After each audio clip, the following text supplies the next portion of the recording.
사회복지조사론 9주차 3차 실시간입니다. 우리 지난 시간에 이 사회복지조사 방법론 이 중간고사 이후에 우리가 9주차 이제 2차 시까지는 우리가 오프라인에서 수업을 진행하였고, 이 3차 실시간에 대해서 다시 한번 수업을 진행하도록 하겠습니다. 그래서 1, 2차 실시간에 우리가 보았던 그러한 내용들을 다시 한번 정리하는 그런 시간을 가지도록 하겠습니다. 그리고 아마 오늘 선생님들께서 이 단톡 이 반대표 선생님한테 연락을 받으셨겠지만, 저도 오늘 아침에 연락 받았거든요. 그래서 다름이 아니라 지금 다른 과목이 5월 우리가 다음 주 5월 6일 수업인가요? 그 수업이 우리가 이제 임시 공휴일이 되었기 때문에 원래는 5월 12일 날 12일 아니면 11일 뭐 그때쯤 학교에서 이제 5월 6일 수업에 못한 거에 대한 보강 날짜가 나와 있지만, 우리가 그때 가면은 사실 우리가 5월 20일 개교기념일 그리고 6월 3일 뭐 대통령 선거일, 이것 때문에 우리가 6월 달에 보강 기간에 일주일 동안 우리가 수업을 3번을 해야 됩니다. 그렇기 때문에 많은 무리가 있기 때문에 뭐 다른 교수님들도 5월 우리가 6일 대체 공휴일에 대한 그 수업은 온라인으로 진행한다는 그런 이제 연락을 받고, 저도 이제 그렇게 진행할 계획입니다. 그래서 우리 선생님들께서는 지금 다음 주, 그러니까 5월 6일 대체 공휴일 수업은 온라인 수업 영상 25분짜리 수업이 아마 3개가 등재될 것입니다. 그래서 그 내용을 우리 선생님들께서 수강하시면은 수업으로 이제 5월 6일 대체 공휴일 수업이 대체된다는 거.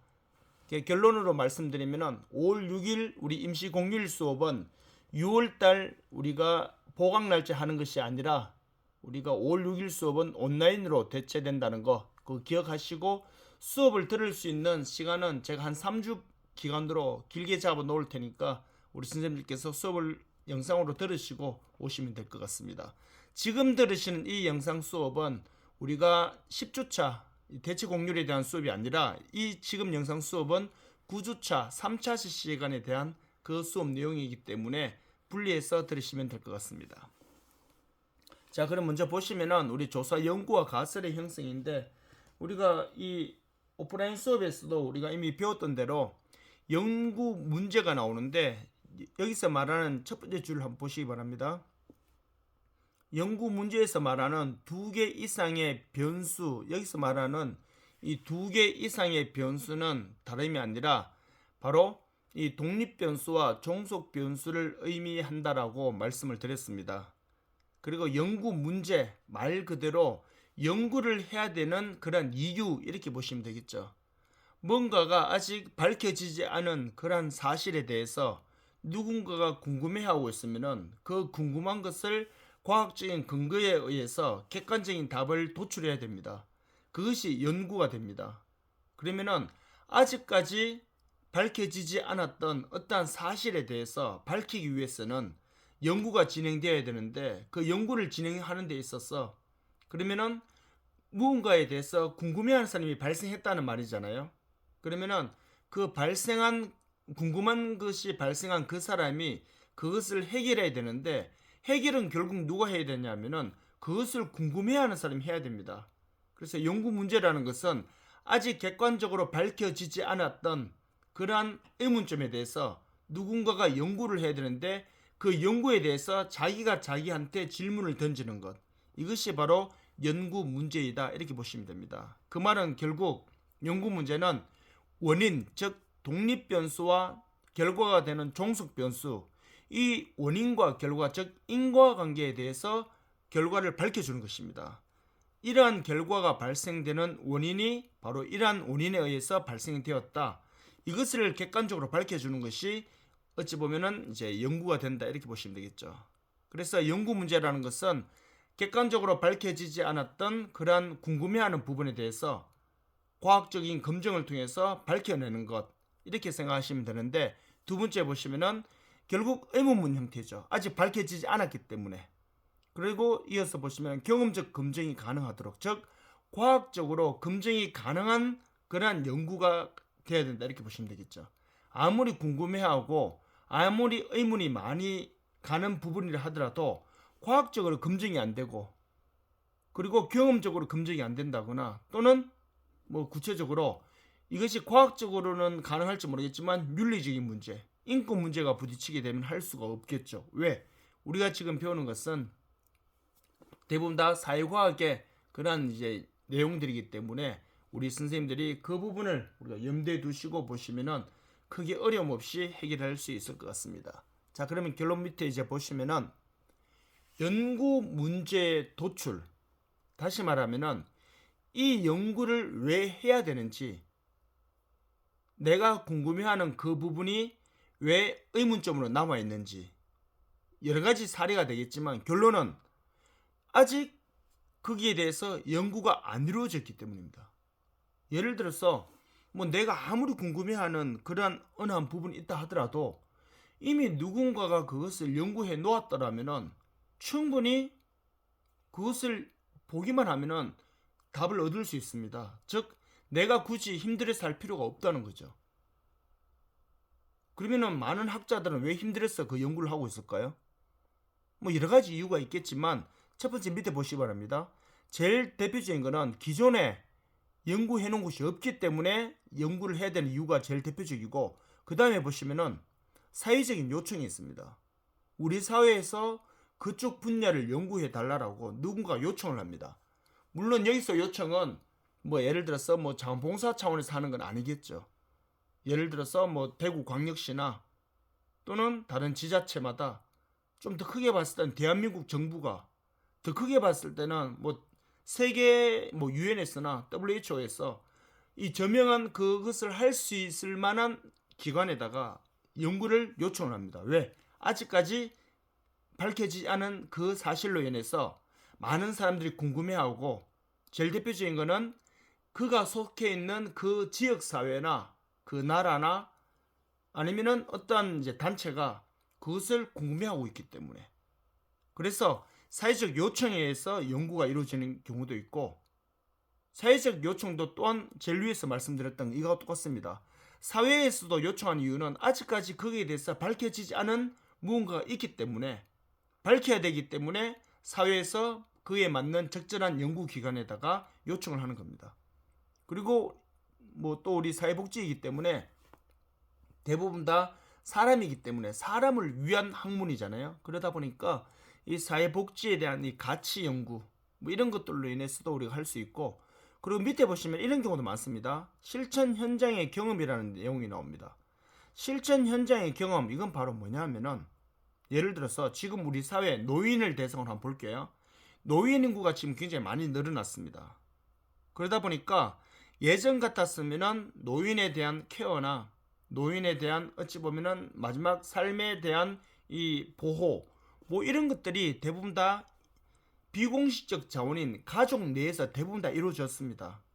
뭐 구체적으로 말씀드리면은 우리 부모님을, 우리 할아버지 할머니를 돌아가실 때까지 자녀들이, 손자녀들이, 자녀들과 손자녀들이 다 부모님을 모셨습니다.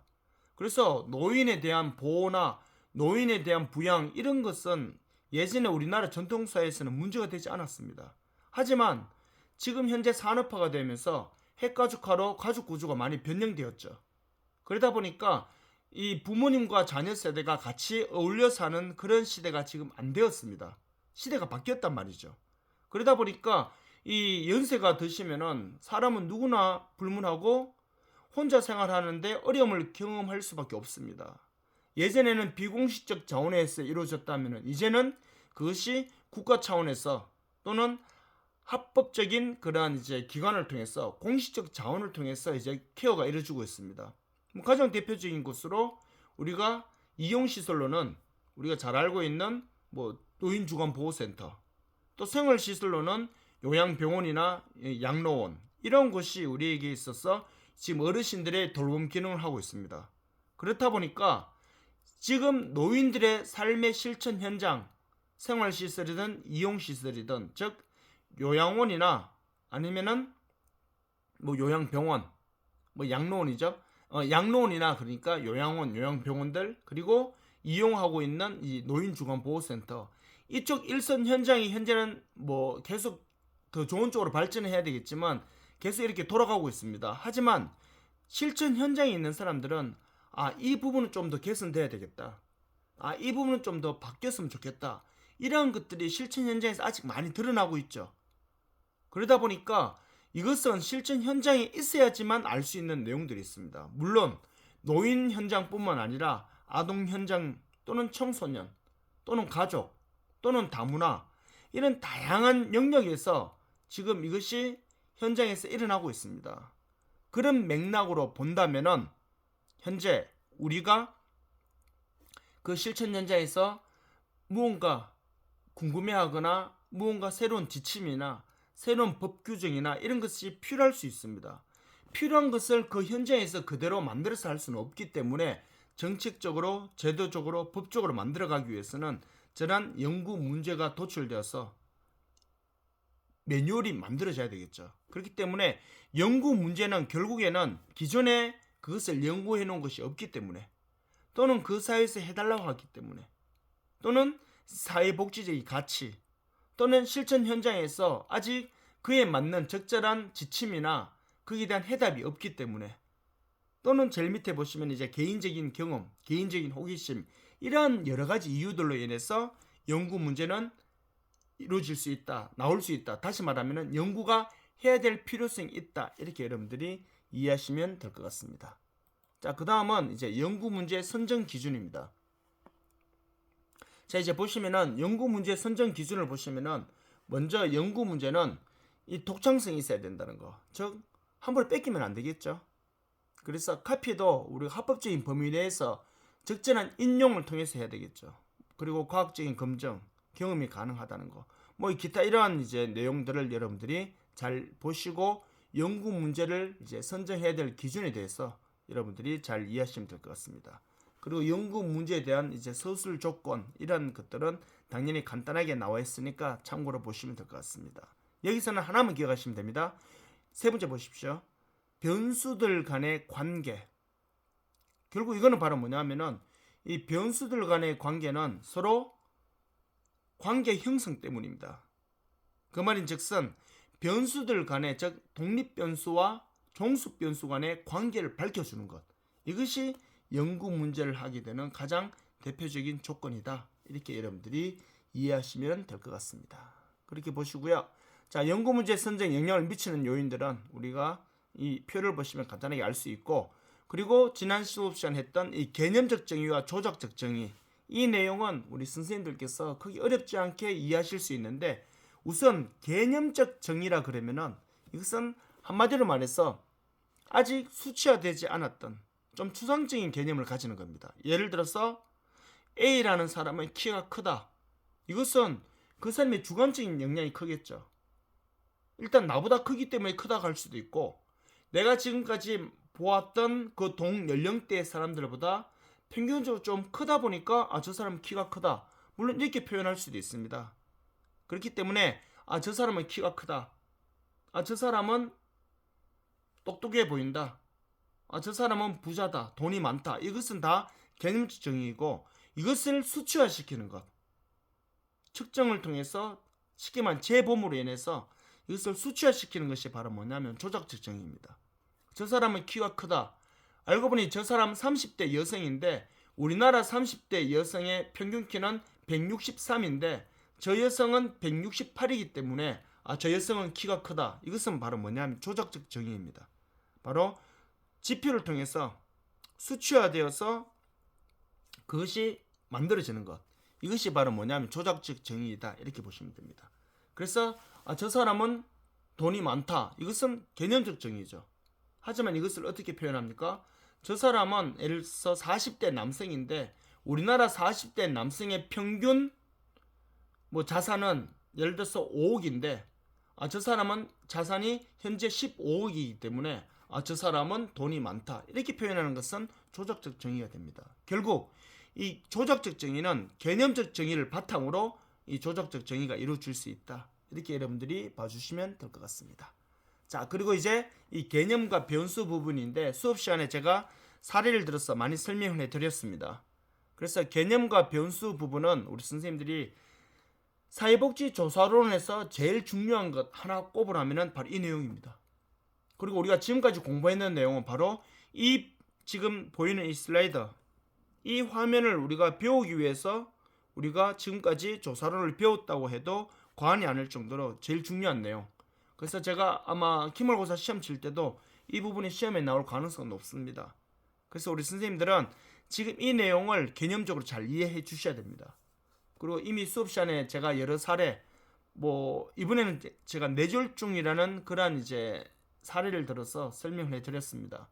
그래서 그와 말고도 우리가 저기 매개 변수 부분에 있어서는 또 다르게 설명도 많이 드렸기 때문에 여기서는 제가 그냥 개념적으로 좀 사전적인 개념에 근거해서 설명을 드릴 테고, 우리 선생님들께서는 수업 시간에 제가 사례를 들어드렸던 거, 예를 들어서 지급의 생산품을 많이 생산하기 위해서는 지급의 능률이 올라가야 된다는 거. 그러면은 그것은 결과적으로 제가 말씀드렸듯이 개인의 자율성을 주었더니 생산품이 올라가는 거. 생산품이 올라간다는 것은 개인에게 자율성을 준 거는 큰 상관이 없지만, 자율성을 주었더니 결국 자존감이 향상이 되고, 자존감 향상으로 생산품이 올라간다는 거. 이 매개 변수는 저희 뒤에 가서 다시 설명드리겠지만, 이렇게 우리 선생님께서 수업 시간에 들었던 그러한 사례를 우리가 메모하신 분들은 같이 보시면서 그렇게 이해하시면 크게 어렵지 않게 이해하실 수 있을 것 같습니다. 자, 먼저 이제 제일 위에서부터 보시면은 변수의 종류부터 보겠습니다. 이 변수의 종류를 먼저 보시면은 독립변수부터 보겠습니다. 이 독립변수는 아마 우리 선생님들이 잘 이해하시겠지만, 우선 이 독립변수라는 이 개념은 먼저 원인이 되는 변수입니다. 그렇기 때문에 원인이 된다는 것은 다른 변수에 영향을 주는 겁니다. 그렇기 때문에 이 독립변수를 다른 말로 원인변수, 그리고 얘는 원인은 자기가 설명을 하는 것이지 설명이 되어진 게 아닙니다. 그래서 설명변수를 하고, 얘는 또 예측을 하는 거지. 왜? 자기가 저러한 결과가 나올 거라고 예측을 하는 변수이지 자기가 예측이 되어지는 변수는 아니기 때문에 우리가 예측 변수라고도 합니다. 그래서 독립변수는 우리가 사실 이 챕터에 와서 우리가 처음 듣는다면 많이 생소한 단어이기 때문에 어려워할 수도 있는데, 이미 우리가 몇 주 전부터 원인이 되는 변수는 독립변수라는 것을 계속 들어왔습니다. 그렇기 때문에 이 독립변수는 무언가 결과가 발생되는 데 있어서 원인이 되는 변수, 즉 다른 결과 변수에 영향을 미치는 변수입니다. 이것이 독립변수. 이거는 많이 들었으니까 이제 충분히 이해하시리라 보고, 이제 종속변수 한번 보세요. 종속변수는 결국 뭐냐면은 결과 변수입니다. 원인 때문에 나타난 결과. 그래서 결과 변수라고도 하고, 설명이 되어진 거죠. 얘는 설명을 하는 게 아니고. 그래서 피설명 변수. 그리고 예측에 의해서 얘는 예측이 되어버린 겁니다. 결과니까. 그래서 피예측 변수다 이렇게 표현하지만, 거의 99%는 종속 변수라는 단어를 쓰기 때문에 우리 선생님들은 결과는 즉 종속 변수다 이 꼴이 되어야 됩니다. 꼭 기억하시고요. 자, 이제 매개 변수 한번 보세요. 매개 변수는 우리가 결론부터 말씀드리면은 통제 변수, 제일 밑에 나오죠. 통제 변수는 즉 독립 변수, 즉 원인이 되는 독립 변수와 결과가 되는 종속 변수를 제외하고 다른 모든 변수를 우리는 통제 변수로 합니다. 그래서 우리가 흔히 매개 변수, 외생 변수, 억제 변수, 조절 변수 이런 모든 변수들은 다 통제 변수인데, 통제 변수 중에서도 우리에게 굉장히 어쩌면 좀 두각을 보이고 많이 쓰이고 있는 그런 대표적인 변수가 매개, 외생, 억제, 우리 프린트물에 없지만 수업 시간에 해드렸던 조절 변수, 이런 것들이 있기 때문에 우리가 통제 변수 외에 이렇게 우리가 좀 뽑아서 살펴본 겁니다. 제가 수업 시간에 말씀드린 대로 우리가 지구본을 보면은 대한민국 지도를 찾으면 거기에 우리나라 도시들이 다 들어가 있던가요? 아닙니다. 서울, 부산 정도만 들어가 있습니다. 좀 더 들어가 있자면은, 좀 더 큰 지구본이라면은 우리나라 서울특별시와 우리나라 한 6대 광역시 정도는 들어갈 수 있겠죠. 왜? 어차피 대한민국이 다 들어가 있는 도시지만 가장 대표적인 도시이기 때문에 그렇게 표현한 것처럼, 지금 매개 변수, 외생 변수, 억제 변수, 조절 변수 이런 많은 변수들은 사실은 다 통제 변수 안에 들어가는 통제 변수들입니다. 하지만 통제 변수에서 가장 대표적인 변수들이기 때문에 제가 프린트물에 이렇게 뽑아서 설명해 놓았다 이렇게 보시면 됩니다. 자, 그래서 매개 변수를 보시면은 매개 변수는 수업 시간에 제가 칠판에서 들었던 것처럼 직원에게 자율성이라는 원인을 제공하였더니 상품 생산량이 많아지는 결과가 발생했습니다. 하지만 자율성을 준다고 모두가 다 상품이 많아지지는 않습니다. 즉, 이 자율성이라는 이 독립변수와 상품의 많은 생산, 이 결과는 사실은 실질적인 관계가 없습니다. 하지만 자율성을 직원에게 주었더니 직원들이 자기를 믿고 자기에게 모든 것을 일임해주고 자기에게 신뢰를 주는 그 사장님이 고마운 겁니다. 자기가 신뢰를 받았다고 생각하니까, 자율성을 받고 신뢰성을 받았다고 생각하니까 결과적으로 뭡니까? 자신의 뭐가 되죠? 자존감이 올라가 버린 겁니다. 자존감이 높은 사람은 자기 하는 일에 더 열심을 다합니다. 그러다 보니까 생산품이 많아져 버린 겁니다. 즉, 매개 변수 지금 나와 있는 것처럼 독립 변수와 종속 변수의 관계를 설명하는데 개입이 되는 변수로서 원래는 독립 변수와 종속 변수는 직접적 관계는 없다고 그랬습니다. 하지만 이 자존감이라는 이 매개체가 들어감으로 인해서 독립 변수와 종속 변수를 연결시켜 버렸습니다. 그래서 이 변수를 뭐라 하냐면 두 독립 변수와 종속 변수를 연결시켰다고 해서 매개 변수, 다른 말로 하면은 또 독립 변수가 종속 변수로부터 가는 데 있어 가지고 이 매개 변수를 통해서 갔기 때문에 경로에서 갔다고 해서 이것을 우리가 경로 변수라고도 한다는 거. 그래서 매개 변수를 다른 말로는 우리가 경로 변수다, 이렇게도 선생님들이 이해하시면 될 것 같습니다. 그리고 우리가 또한 이 외생 변수는 말씀드렸듯이 독립 변수와 종속 변수, 즉 두 변수가 서로 관계가 없는데 관계가 있는 것처럼 보여주는 것, 이것이 바로 뭐다? 외생 변수. 반대로 두 변수 간에 서로 관계가 있는데 없는 것처럼 보여주는 것은 억제 변수. 그리고 독립 변수가 종속 변수로 영향을 미치러 가는데 중간에 끼어들어 가지고 결과를 조절시키는 것은 조절 변수. 이렇게 우리 선생님들이 이해하시면서 지금 이렇게 문자적으로만 들으시면 조금 어려울 수도 있는데 수업 시간에 제가 칠판에서 드렸던 그러한 사례를 같이 연관시켜서 보시면은 크게 어렵지 않게 이해하실 수 있을 것 같습니다. 그리고 이제 통제 변수는 아까 말대로 우리 선생님들이 이런 이제 독립 변수가 종속 변수, 즉 원인이 결과에 영향을 미치러 가는데 제3의 변수가 끼어들어서 결과를 바꾸면은 이게 원인이었는 줄 알았는데 다른 게 막 끼어들 수 있잖아요. 그래서 내가 진짜 알고 싶어하는 이 원인이 이 결과를 발생시켰는지 이것을 알기 위해서는 제3의 변수를 다 차단시켜야 됩니다. 그 차단시키는 그 모든 3의 변수를 우리가 뭐라 부르냐 하면은 통제 변수, 이렇게 보시면 됩니다. 그 통제 변수에는 매개 변수와 외생 변수와 억제 변수, 조절 변수, 기타 많은 변수들이 다 들어간다는 거, 그것만 여러분들이 이해하시면은 그게 어렵지 않게 이해하실 수 있을 것 같습니다. 그렇게 봐주시고요.